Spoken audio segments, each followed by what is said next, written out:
Welcome back to TIDES. If you've been following along, you know we've been exploring the powerful impact of AI on various aspects of business and society. Today, we're diving into a niche perspective, the critical role HR will play in shaping AI's integration into the workplace. As AI continues to evolve, it's transforming not just how we work, but what we value in our teams, our culture, and our ethics. We'll be discussing why HR is uniquely positioned to drive this transformation and what it will take for HR leaders to lead the way in adapting, preparing, and reshaping their organizations for the era of AI. Joining us today is a visionary HR leader who's been on the front lines of this change and knows firsthand how to bridge the gap between technology and people. Today's guest, Meriya Dyble, brings invaluable expertise to this conversation with her background in strategic HR, culture transformation, and digital innovation. With decades of experience, Meriya has led impactful initiatives across the full employee lifecycle, from recruitment and onboarding to development and retention. She's an award-winning leader, recognized for her contributions to learning innovation and change management, and has a deep commitment to building organizational cultures that foster trust and belonging.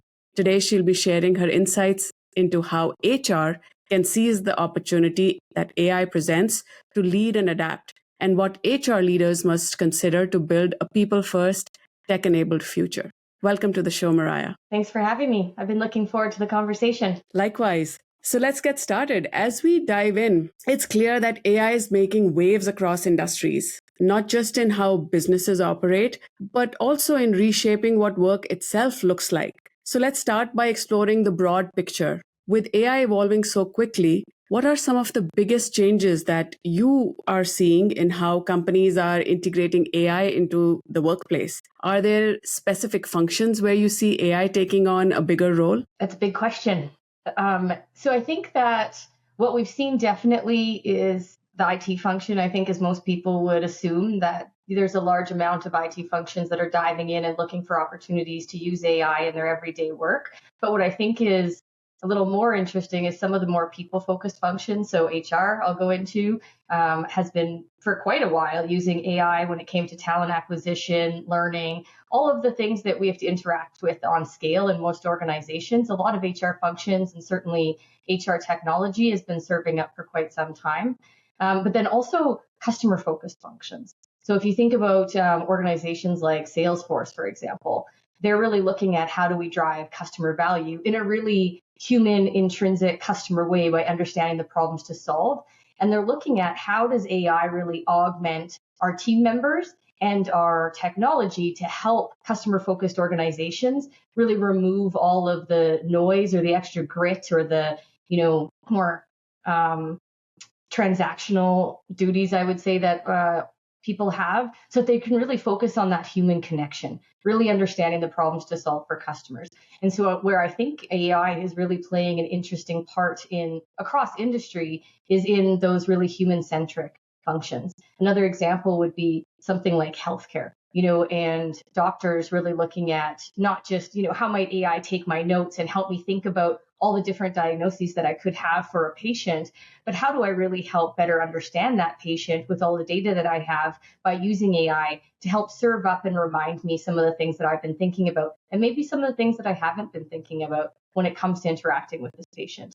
So across industries, I think there's lots of different use cases, and unfortunately also lots of organizations that aren't thinking about it or are doing a little bit of what I'd say is the putting the head in the sand and thinking that AI is not this thing that's going to come and sort of take us all over. So that's also been interesting to watch and see how those organizations are going to continue to be able to solve customer problems and differentiate if they're not using AI effectively and helping their team members do so. Mm-hmm, mm-hmm. So as AI trends reshape these traditional roles that we talked about, what new responsibilities do you see emerging for HR? What specific opportunities or pressures are now surfacing for leaders and team members in HR in response to these changes? So I'll start with internally within HR. I certainly think that there's pressure for us to understand AI to be able to articulate what it is to others within the organization, and to be able to demonstrate that we know how to use it ourselves effectively. And when I think about effective for HR, it's not just about using the tools in order to make our lives easier, because that's really the crux of AI, right? It's a tool to help make humans' lives easier and augment us. But what are the unintended consequences when we use some of those tools? So I'll go back to my example around talent acquisition. And we've been seeing for quite some time that, talent acquisition platforms use AI to actually scrub resumes and feed up who they believe is the best candidate. Well, some of the problems with that is that the way that an AI scrubs is inherently biased, right? It's built on where you're looking. And so if you've actually used your current workforce to then say, well, these are the skills we need, this is the culture fit that we're looking for, look for these dynamics on resumes, what you're doing is you're just continuing to hire the same people. And so HR has a real role in thinking about, how do we help this AI start to remove bias? What questions am I asking to the tool to make sure that it's thinking about, have you considered X, Y, and Z? And are we really looking at all of the opportunities? Are you only looking at skills, or are you looking at all of these other things within the resume that might not be as relevant to this person being the right next person for our organization? And when we think about things like culture fit, we've been talking a long time about, it's not culture fit, it's culture add, right? Like, you don't want the exact same thing over and over again, because your customers certainly don't. And so if you're hiring the same person, how are you going to continue to keep up with customer requirements? And if you're using the same AI always and you're not helping it grow and evolve its thinking, then it's also going to hold you back. And I think HR in particular is well poised to ask those questions, not just within HR, but for the whole organization. So what are our unintended consequences? How are we freeing up humans to do the things that they're better suited to do? Be creative, create human connection. We're pack mentality. How do we make more time for people to spend together, creating new and interesting things for customers? Because we're freeing up their time of the more transactional work or less value add things that somebody that doesn't have an emotional EQ and all of these things that we know we need in order to continue to serve our customers. And so removing that burden from team members. And so when we think about that, it means that team members will have to embrace AI. They'll have to embrace new tools. They'll have to be thinking about, what are the transactional things that aren't value add that maybe is in my role? And how might I start really building my skills in those things that the AI can't be doing? And so I think HR has a role in the larger organization to help the leaders in particular start to have these conversations with team members. And how are we making space for people to learn the new tools? How are we giving them the opportunity to practice and try something new? How are we really encouraging people to learn and try new things without the fear of persecution if it doesn't work out the right way? Because when people are learning, they're uncomfortable. And so we really need to create this environment of psychological safety and people always being in the process of learning new things and trying new skills and thinking in a way of abundance for the organization. And that's not typically what I would say HR functions have done necessarily. I think we've held on to a lot of control and thought a lot about of risk to the organization, which is important. But at this point, if we're not thinking about how we're going to unleash people to use this tool, then we're not going to be able to leverage it effectively, regardless of what function we sit in within the organization. Absolutely. That's such an insightful look at the transformations that AI is driving and the considerations for HR that needs to be addressed. So it's clear that these changes aren't just challenges, they are opportunities for HR to play a transformative role in shaping the future of work. So let's shift our focus to why this is that moment that represents such a massive opportunity for HR. From your perspective, why is it essential for HR to take a central role in AI adoption rather than leaving it as a purely technical or an engineering challenge? When I think of AI, it's augmented intelligence, augmented human intelligence.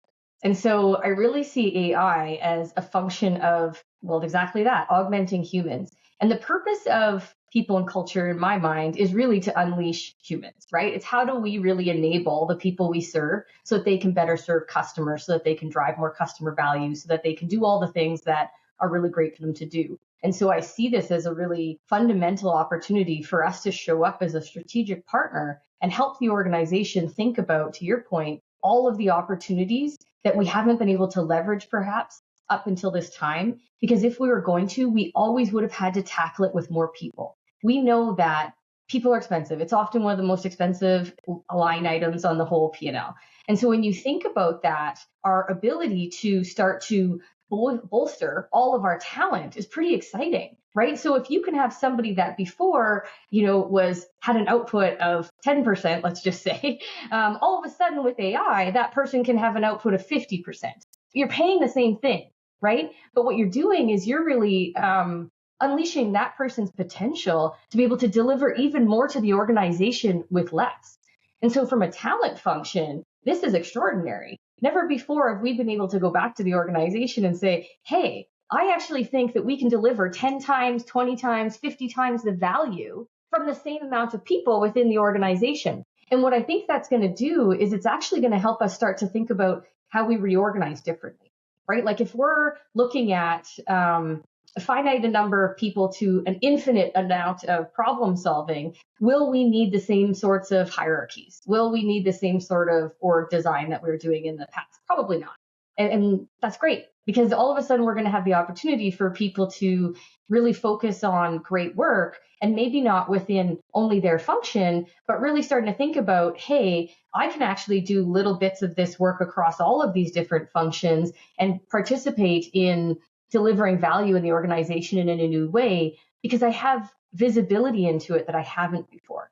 So when we think about talent mobility, it's not just external to the organization and internal to the organization. It's about the work. It's about how do we get the skills to really connect with the work that needs to be done in an effective way. And those skills might come from humans, but they also might come from AI. And so as a function, we need to be thinking about what are the skills that we need and how are we going to make sure that they're doing the work that is required for the organization to continue to do value, which is a really exciting thing because nobody's really nailed it yet. But who better to think about really aligning skills, talent, retaining talent, continuing to develop talent, doing all those things that the people and culture function has been talking about for a long time, but not necessarily all organizations have been taking as seriously as they could in terms of their business strategy. And so I think we've talked a lot about strategic HR, I think, in the last, 5 years, I'm sure for much longer than that. But it's really been, I would say, a question that's been on the mind of businesses more recently in terms of, is HR a strategic driver to the organization or not? And I think this is the time for people and culture leaders to really lean in and start to demonstrate that we are absolutely a strategic partner and we can help drive the business strategy that much further. We can augment that business strategy just like AI can augment humans. And this is the time for us to make sure that we're helping enable that within the organization and that we're showing up as a strong partner. So that also means learning ourselves, right? Diving into it, trying the tools, being able to say what we've tried and what hasn't worked and what we're thinking about next, making ourselves uncomfortable, and really being confident enough in our own practice that we can sit at the table and not have all the answers, but that we can also help ask really great questions, right? Like those unintended consequences. Are we thinking through all of the impacts that this might have if we were to move forward with this in this way? How are we setting people up to be successful in using this tool? Do they feel like we're giving them the space and do they trust that we're going to allow them to play with these tools and really be able to use them and move forward in effective ways? Or are we going to control it and really take away that autonomy that we know starts to create friction, especially for adults?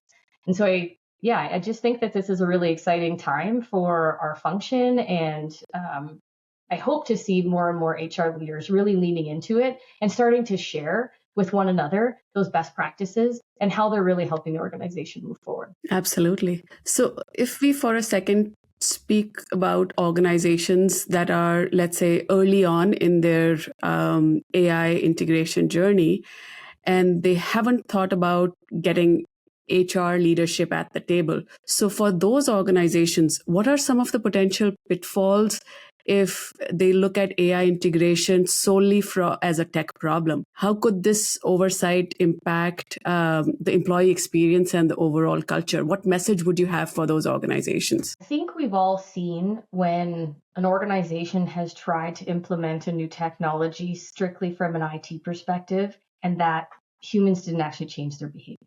And so then unfortunately, we weren't getting the value or the return on investment from the implementation of that technology. And I don't actually see this as any different. I think IT is there to also enable the organization with the right tools, the right technology.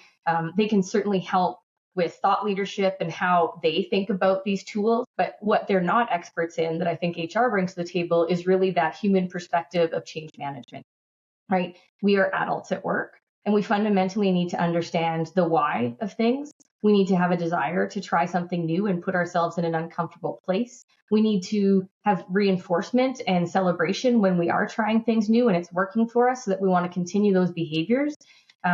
Changing habits is hard. And we know that if it was easy, everybody wouldn't be in the gym until February and then it drops off again. But I think that HR in particular are probably the most poised to actually think about how are we going to change that human behavior. And the organization will not get the return on investment if it's only looking at AI as another tool versus as a way to augment their humans. And in order to augment humans, you need humans also thinking about why is this important to me? How is this going to impact me? What will that mean for what I'm doing next? Why are people not going to want to do it?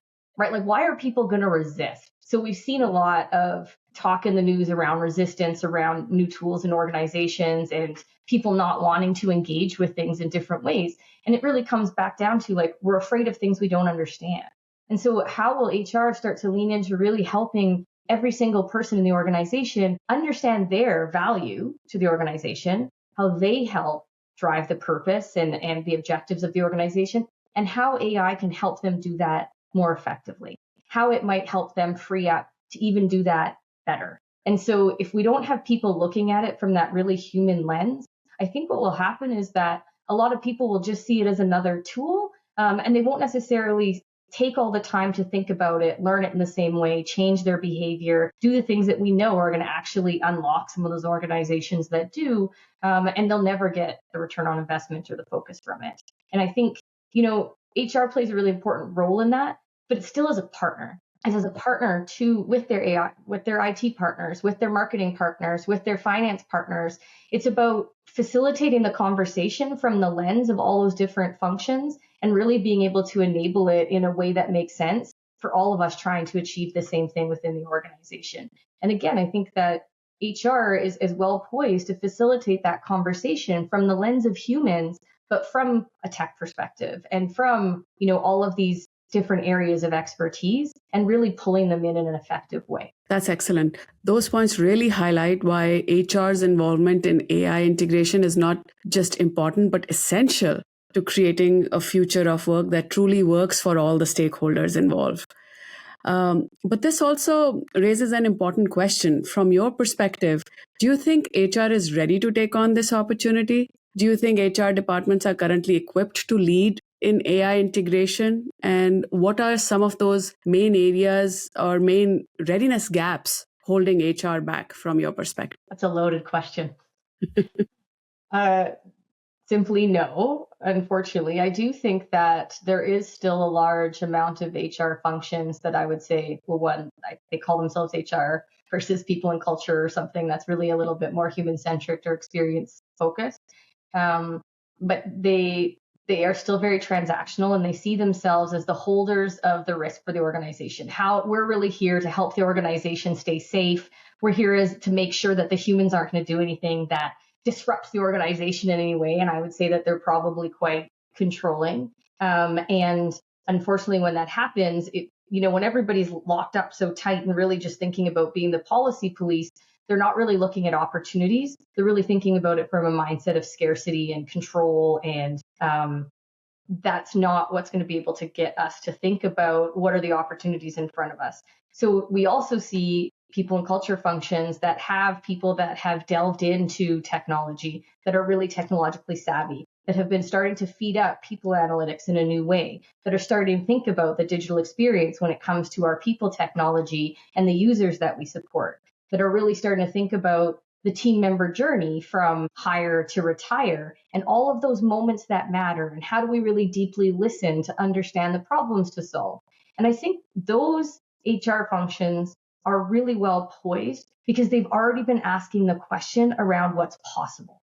And they're probably already trying to use the tools. They've been thinking about something as simple as the talent acquisition team. How do we start to use ChatGPT to make sure that we're writing these postings within 20 seconds with that rather than 20 minutes? And they're playing with their own tools so that they're better enabled to help others use the tools themselves. So I think those organizations that have functions, whether it's people and culture or others, that feel like they have the opportunity to use new tools, play with new things, can try new things, can bring questions to the table and not always feel like they have the answers. When I hear leaders say, well, don't come to me with problems, come to me with solutions. It's like, okay, but our problems nowadays are so meaty and so complex that I want you to bring that problem and then let's all solve it together. Because we know we can take it farther together. Just like we know we can take our business farther, we can do more problem solving if we augment ourselves with AI.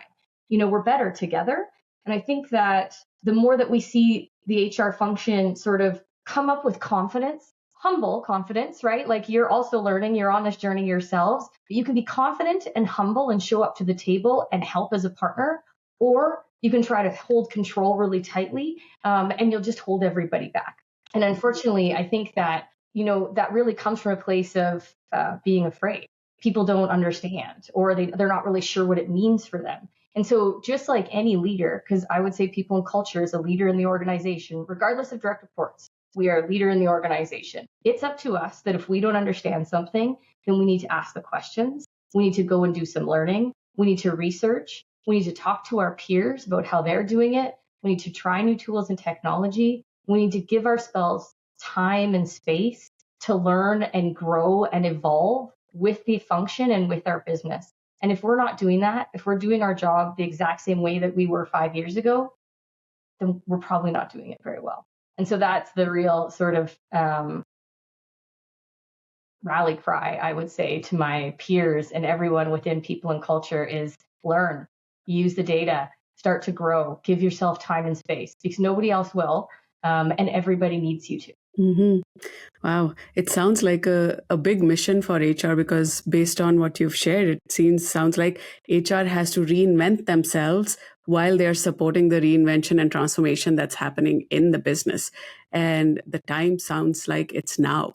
So for those organizations where HR is in early stages of maturity and not fully ready to support organizational transformation, what would be those 2-3 foundational things that you would recommend that they should start focusing on now so that they can ensure they are not just reactive to this organizational change that's coming their way, but can proactively play in this space and be that strategic partner to the business? Absolutely. I think to what my point was earlier is that, start using the tools. If you haven't started using the tools, start playing. Play with ChatGPT, play with Copilot, play with all of the things that are available to you within your organization. And if you don't know what's available to you, go and ask IT. Go and ask and say, hey, what should I be thinking about? Or even better, go ask ChatGPT.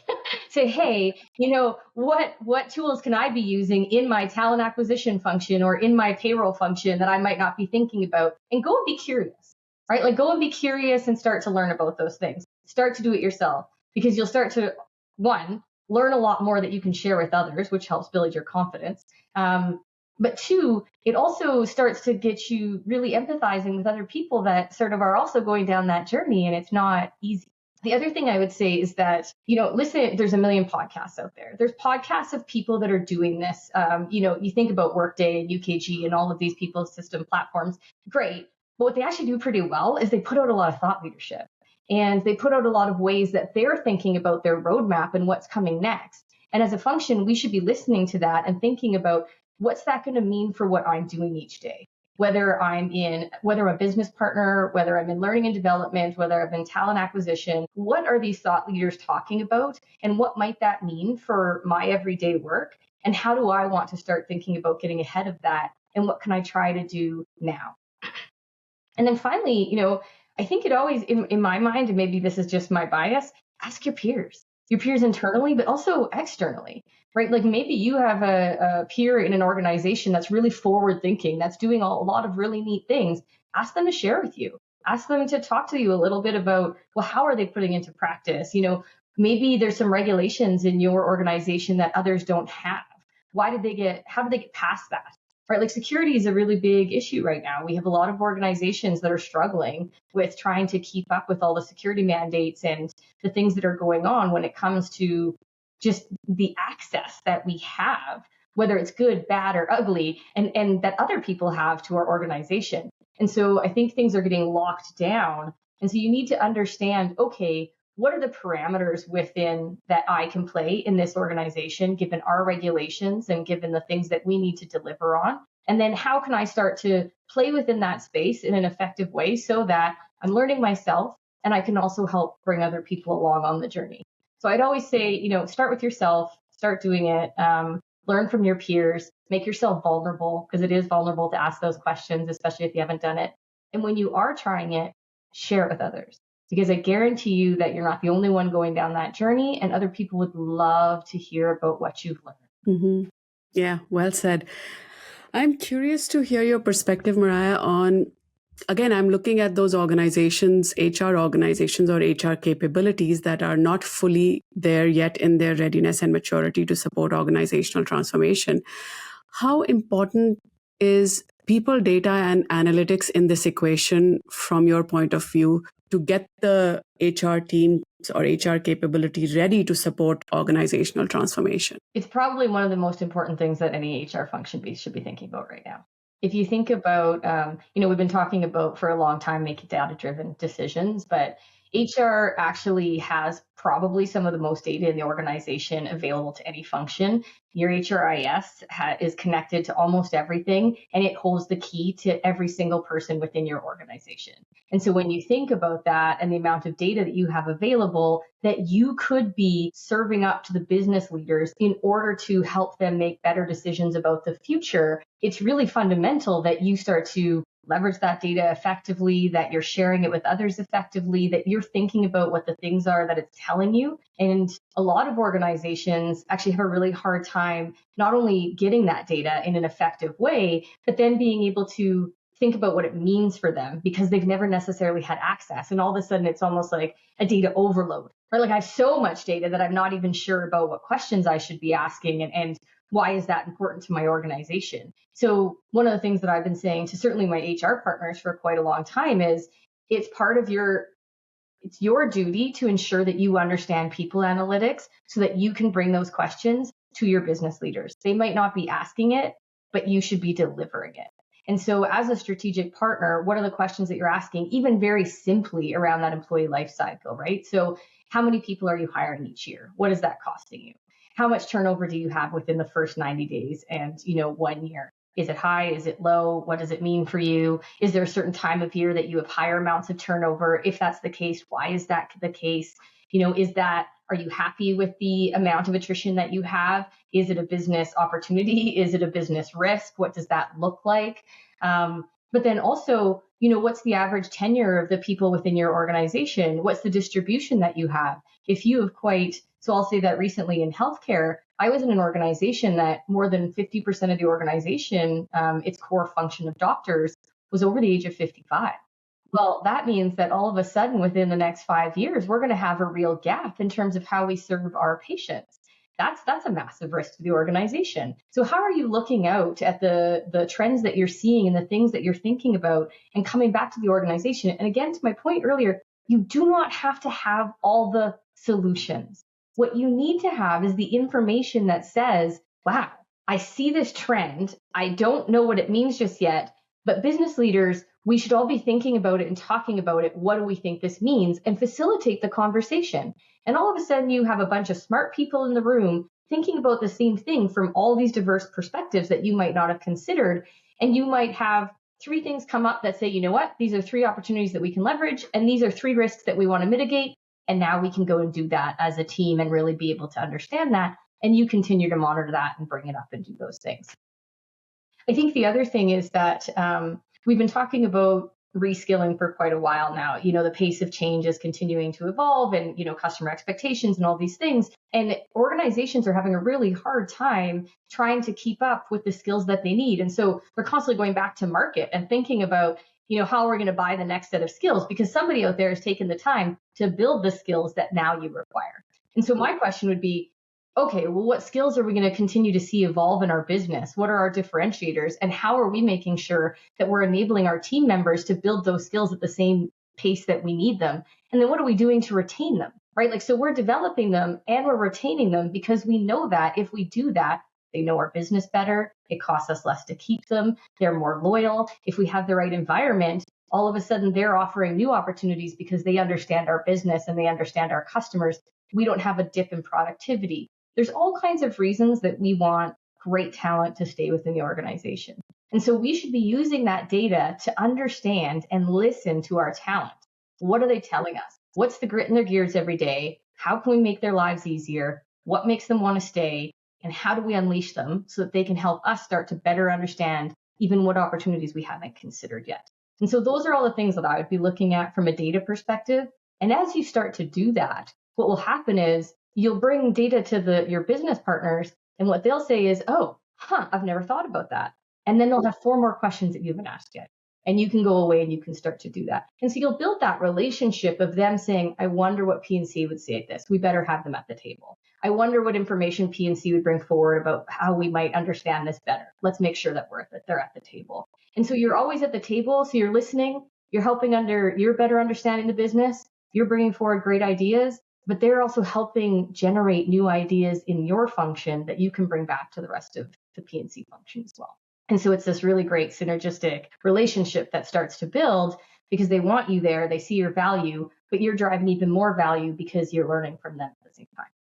Absolutely. Data is such a key to this equation for transformation because also I think that once you have that foundational data, people data and analytics capability, you can then double down on leveraging the insights also to make more informed decisions about things that you highlighted early on in our conversation. Things like, does this organizational structure still make sense as the business is changing? Right. So it can be such a leverage for enabling change and transformation in the organization as well. Absolutely. I think we've been moving to a more agile world for the last decade, and certainly product has done that for a long time when it comes to building technology. But the whole world is moving to a more agile way of thinking. And one of the things I've noticed is that organizations are really struggling with how do we have a function that's sort of doing this agile way of thinking, continuing to operate and build iteratively on the things that we do when we're also still in that project world of trying to launch new things and get things up and running and trying new things. And we're trying to use the same skills and teams and networks that we always had to do both and just kind of meld them together in some way. And I don't know that anybody's really totally nailed how we can do those things effectively. And so I think one of the things that really holds us back is we put people into jobs. We put people into roles, right? So I have a master's in education and a business degree. So I'm going to be a learning leader in this function. And those are the things. That's my box. And unfortunately, the box, by the time they've even written that role description and I've been in it for 3 months, is no longer relevant because I'm doing all of these other things. I brought all of these other skills to the table that they never could have realized. And so I'm driving value based on the things that I'm seeing at the time and the requirements of whatever the business needs. And so we really need to start to think about, we don't just have a bunch of boxes in an org chart. What we have is business problems to solve. And then we need certain skills in order to solve those business problems. And so if we think about org design from a way of how do we connect skills to work that needs to be done, we're going to have to unleash our sort of archaic thinking of, going back to the factory and having us all in lines and functions and all the things. And I'm not saying that we don't need leaders. We absolutely need leaders. We need people that help coach and bring out the best potential in people and do all these things. I'm just saying that I don't think that we necessarily need somebody to have a functional leader that defines your role and tells you whether you're performing based on a job title, as much as we need leaders that start to think about, wow, Shweta, you've got this incredible ability to try new things and connect the dots on how we might use that in a really different way. I'd love you to be on this strategy team to help us think about the new opportunities, regardless of whatever your title is. So I think that org design is going to get blown up. And as a human resource function, a people and culture function, my question for people that really specialize in org design would be, what are you doing about this? Like, what are you thinking about? And how are you starting to get your CEOs and your business leaders thinking about the organization and the required design to deliver customer value in a different way? Because again, if we're not, we're going to hold ourselves back. because we're still set in that old way of thinking of the function versus the product. Yeah. Yeah. I think even the definition of hybrid is going to change for us very soon. Like hybrid is typically used in the context of in person in office and from home. But I think the new definition of hybrid is workforce, which is humans, maybe robots, depending on the organizational context and the work they're into, and autonomous decision making systems. So talking about organizational structures, now humans will have to figure out a way to operate in this kind of a hybrid work environment as well, where you're not just dealing with other humans, you have to learn to deal with, collaborate with, manage other kind of intelligences in your ecosystem as well. Yeah. Leadership, it almost needs an overhaul at this point. We've been talking about, we have great thought leaders in leadership, and we really focus on how to bring out the best in others and all of these things, which is fantastic. And what I'd love to see people talking about is, great, what's that going to mean for when you lead AI? And what's that going to mean for when you lead a person that is like, has an AI agent? And it's actually almost this like double being that you're going to have to think about how you effectively utilize within whatever you're looking to do. And I think about things like the blockchain, right? In banking for a long time, we've had, cryptocurrency and all these ways that we've started to thinking about open banking. And I think from a human perspective, the same thing is going to happen. We already have the gig work environment, but imagine one day when you have basically a gig work environment that can do all of the work within an organization as well. What's that going to mean for the human experience that you need to create so that those gig workers choose to do your work before they're choosing to do someone else's? And it won't become a matter of where they're doing the work. It will become a matter of who's going to do the best work. And then maybe they'll decide where they need to be in order to best do that for you. But if you continue to put confines on that, you're going to narrow the amount of talent that you can get and your ability to actually leverage what you might have if people that are just allowed to work however they want. It's going to be, I think it's going to be a very interesting next 5 years. We're going to see some organizations that are really leading the pack and are just knocking it out of the water and doing things that none of us have even considered yet.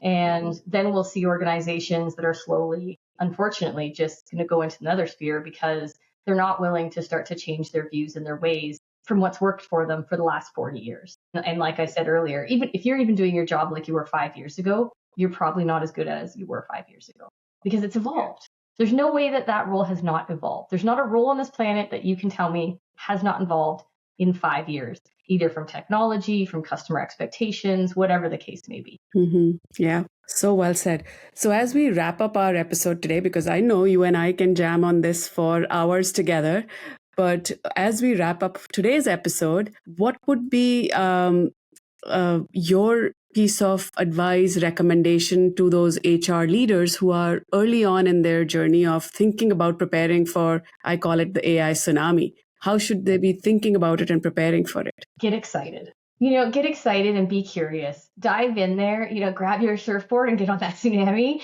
because nobody's going to force you to, but unfortunately, if you don't, you'll get bowled over. And I think that the more that you can get ahead of it, the more that you can help people down the path versus trying to hold them back or feeling like you're trying to catch up. And so this is our time to shine. This is our time to bring abundance. This is our time to bring our ability to unlock our organizations and just deliver incredible value for customers.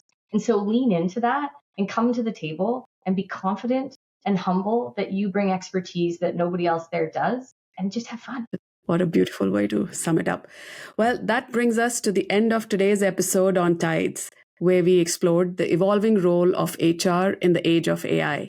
We've seen how AI is reshaping the workplace, not just in terms of processes and efficiency, but in transforming the very roles, skills, and culture that define our organization. Our guest, Meriya Dyble, shared powerful insights on why this moment represents a massive opportunity for HR. As we discussed, HR has a unique, people-centered perspective that is critical for guiding AI's ethical and impactful integration.